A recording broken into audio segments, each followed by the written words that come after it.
If your paycheck keeps coming in but your money keeps disappearing, there is a good chance your car is doing more damage than you think. Not because the payment is huge, because the payment is only the beginning. A lot of working adults do the same thing. They look at a monthly car payment, decide it fits the budget, sign the loan, and move on. Then, they spend the next few years wondering why saving feels impossible. That is the trap. A car does not drain wealth in one dramatic moment. It does it quietly, every single month, through a chain of costs that most people stop questioning. This is not about shaming people for owning a car. In most of the United States, a car is how you get to work, buy groceries, get to appointments, and live your life. The problem is not the car itself. The problem is when the monthly payment becomes the only number you use to judge affordability. A dealer shows you a clean vehicle, stretches the loan, and asks one question: can you handle the monthly payment? If the answer is yes, the deal feels reasonable. But a car is never just a payment. It is a payment plus insurance, plus gas, plus repairs, plus registration, plus interest, plus the value it loses while you own it.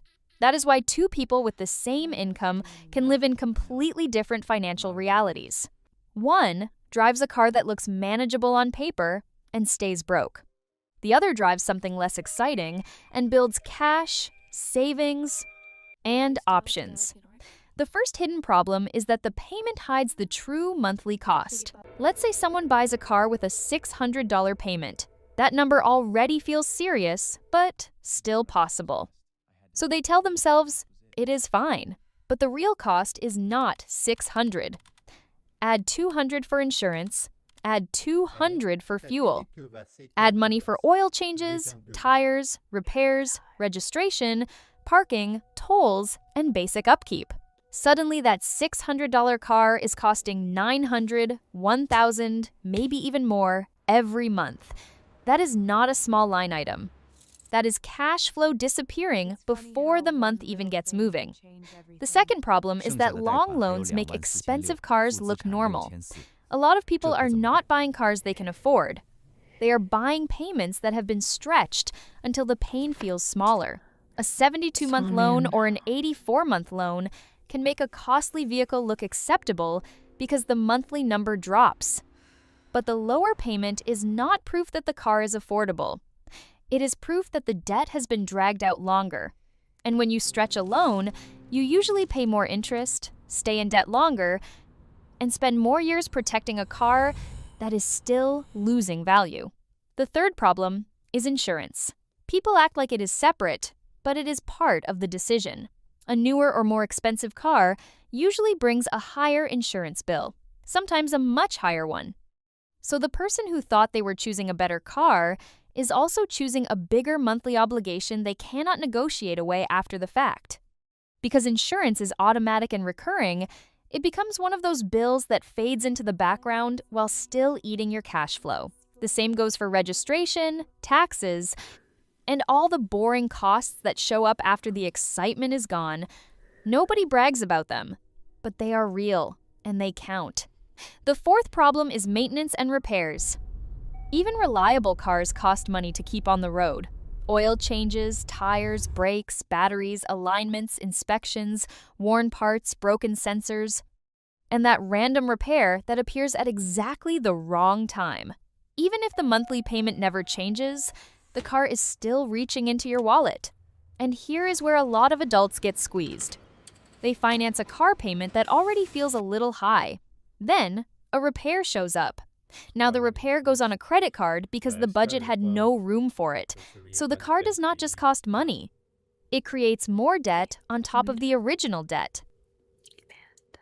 The fifth problem is fuel and all the small spending that comes with driving more than you realize.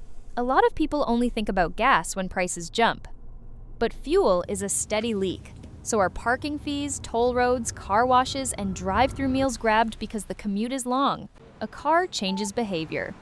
It shapes how often you spend and where. This is why I only pay $500 a month for my car is often nowhere close to the truth. The car creates spending around itself. The sixth problem is depreciation, which is the most ignored loss of all. With a car, people feel better because they think they are buying an asset. But most cars lose value year after year.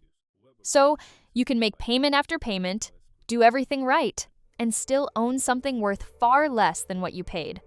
That matters because wealth is not about what you spend, it is about what you keep.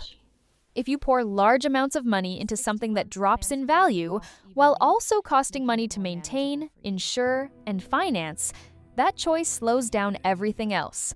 And the final problem is the opportunity cost. This is the part almost nobody feels in the moment. Imagine two adults each earn decent money. One spends $1,000 a month on total car costs. The other spends $400. That $600 gap may not sound life-changing this week, but over 1 year, that is $7,200. Over 5 years, that is $36,000 before any growth on savings or investments. That is the emergency cushion. That is the retirement catch-up money. That is the difference between panic and stability. Here is a simple example.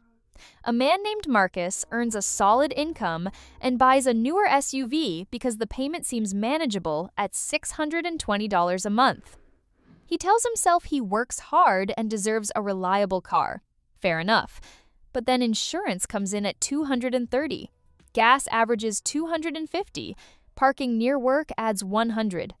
Maintenance and small repairs average another $100 when spread across the year. Now Marcus is not spending $620. He is spending around $1,200 a month to keep that SUV in his life. Marcus is not reckless. He is not lazy. He is just trapped in a normal American pattern where the car looked affordable because only one number was discussed at the start. So, what do you do instead? Stop asking whether you can afford the payment. Ask whether you can afford the full monthly cost. Write down the payment, insurance, fuel, registration, parking, tolls, and a repair fund. If the total makes you uncomfortable, that is the real answer. Stop treating car upgrades like rewards for working hard. A nicer car can feel like progress, but feelings do not build wealth. Margin builds wealth. Cash flow builds wealth. Having room in your budget builds wealth. If you already have an expensive car, do not panic.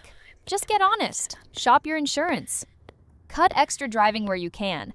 And if the vehicle is crushing your budget, seriously consider trading down before more years go by. Build a car sinking fund. Even a small monthly amount set aside for tires, repairs, and maintenance can stop one bad surprise from becoming credit card debt. And remember what a car is supposed to do.